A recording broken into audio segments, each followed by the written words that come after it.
Hello, welcome to the Lord's Day Ministry. Today we're going to be talking about proof that I have that the Quran is a book of lies. Now, where do I get this proof? From the Quran itself. Now, the first story we're going to be looking at is when Moses went up the mountain to talk to God and get the Ten Commandments. Now, this happened during the Exodus, and the Exodus started at 1446 BC.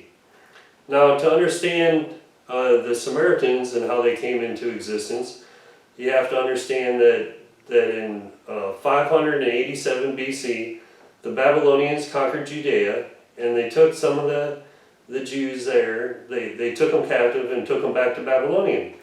But they left some of the Jews in Judea, and they left some of the Babylonians to rule over them, and they ended up intermarrying and becoming another race called the Samaritans. Now, let's start in chapter 20, verse 85. God responded, "We have indeed tested your people in your absence, and the Samaritan has led them astray." So it's saying right here, the Samaritan led them astray. It's talking about when they made the golden calf, to worship the golden calf because they didn't know if Moses was coming back and they didn't trust in the Lord. Now, so Moses returned to his people, furious and sorrowful. He said, "O my people, had your Lord not made you a good promise? Has my absence been too long for you? Or have you wished for wrath from your Lord to befall you, so you broke your promise to me?" They argued, "We did not break our promise to you of our own free will, but we were made to carry the burden of the people's golden jewelry. Then we threw it into the fire, and so did the Samaritan." So they're blaming the Samaritan. Then he molded for them an idol of a calf that made a lowing sound. They said, "This is your God and the God of Moses," but Moses forgot where it was. Now, see, they're blaming the Samaritan for making the Israelites sin. This is over 800 years before Samaritans came into existence. So Moses got the tablets from God, and in the Exodus happened for 40 years, somewhere in between 1446 BC and 1406 BC. And that's well over 800 years before the Samaritans even came into existence. So if Allah is all-knowing and all-wise, how is he making a mistake of 800 some years about this group of people that didn't even exist then? It's kind of weird if you're all-knowing. But we're going to be looking about crucifixion. They're talking about when Moses, another story in the Bible, when Moses challenged the Pharaoh's magicians to a sign. And the magicians threw down their staff, and they became snakes. So Moses threw down his staff, and it became a snake also, and it swallowed up their snakes, proving that God is mightier than their God. So the thing about that is that happened before the Exodus. So you're talking about before 1446 BC, and crucifixion didn't even become a punishment until Roman days in 300 to 400 BC, somewhere in there. So you're talking about, like, what is that? Like over 1,000 years before crucifixion even became a punishment, that they're talking about crucifixion in the Quran happening in a story that happened before the Exodus. That makes no sense. Now, there's several different stories. There's 3 different stories about this in the Quran, and I'm not going to read all of them to you, but in 26:49, 20:71, and chapter 7, verse 123 through 124. That's the one I'm going to be reading to you from. So let's dig into the Quran. Let's see here.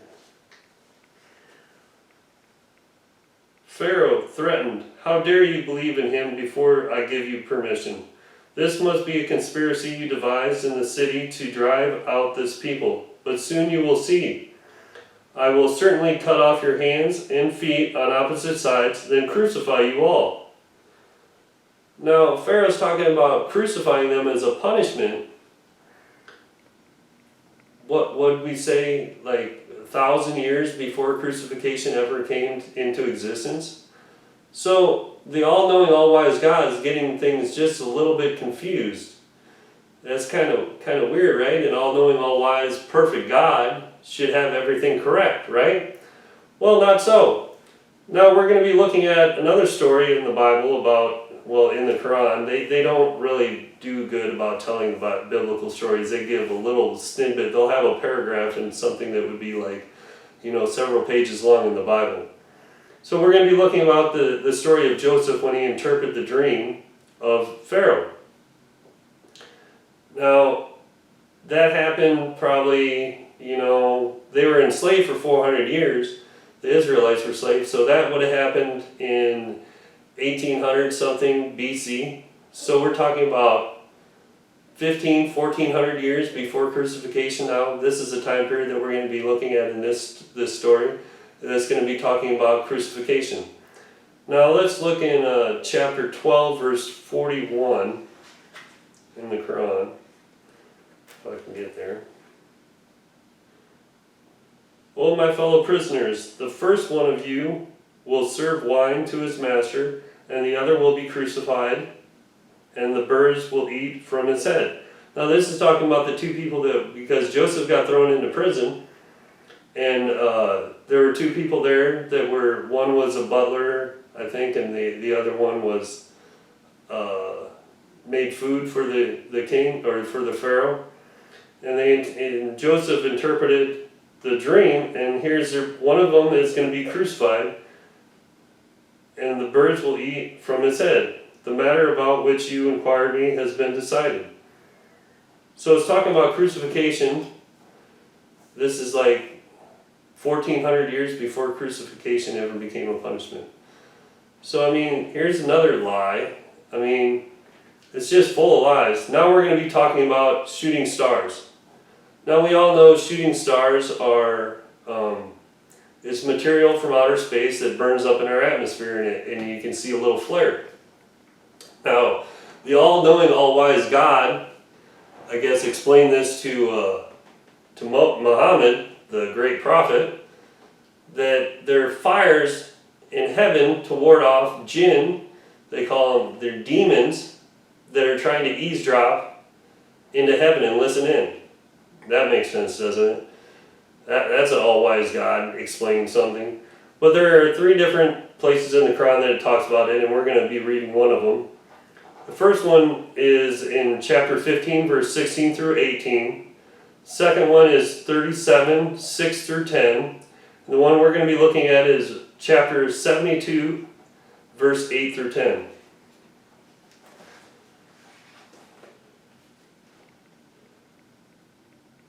Earlier we tried to reach heaven for news, this is talking about the demons, only to find it filled with stern guards and shooting stars.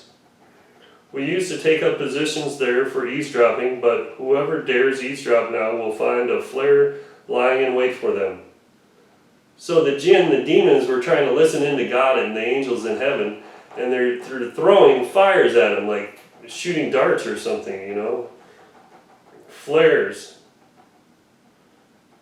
So does that make sense that the demons are trying to listen in heaven, and then the shooting stars that we see that are actually materials, rocks and whatnot from outer space burning up in our atmosphere, are really fires being thrown at demons that are trying to listen in to God? Now verse 10 says, now we do not really know whether evil is intended for those on earth, or their Lord intends for them what is right. So they're trying to listen in, and they don't know whether the Lord has something evil or good for us on earth. Well, Allah is Satan, and we know Satan intends evil. So here's just a little bit about, the Quran and the lies in the book, but it's pretty hard to, read this book and then take it seriously afterwards. So I hope Muslims get to know the Quran and use their brain in discerning it. Because once you understand the Quran and what it's saying, that it's ridiculous, really. There's so much that's just ridiculous in this book. And it's just a book of lies. Thank you all for listening. God bless you.